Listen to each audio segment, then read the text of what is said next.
Села, одамна ти го збирам, како што викаме ние, во име на моите кавдарчани и од мое лично име да те прашам.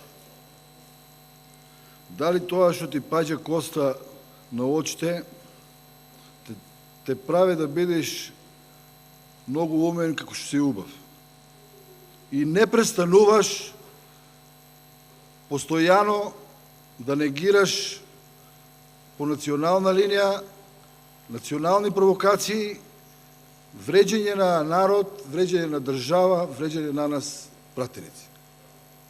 Па ти си само еден како што и јас сум. Не можеш ти да кроиш како еден пратеник судбината на Македонија. И за тоа те советувам. Земи уредно построиш се, човече.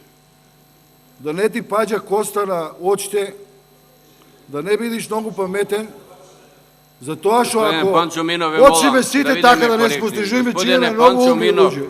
Ве молам да бидеме коректни. Во своите говори да бидеме коректни, господине Панчо Минов. Коректноста моја е да престане да вреđа национално, да провоцира си знае јавноста да си цени, ве молам, односи. Панчо Минов, знае јавноста да цени, си цени секој говор што го кажува, било јас, било вие, било кој друг. И ве молам да се воздржиме со одредени зборови. Ние Да не викаме, на тоа ќе завршам, Сепак колеги сме, ве молам. ние викаме да од многу умни човеци и глава боле, ама за да имаш ум, треба да имаш и разум. Тебе изгледа разум ти фали.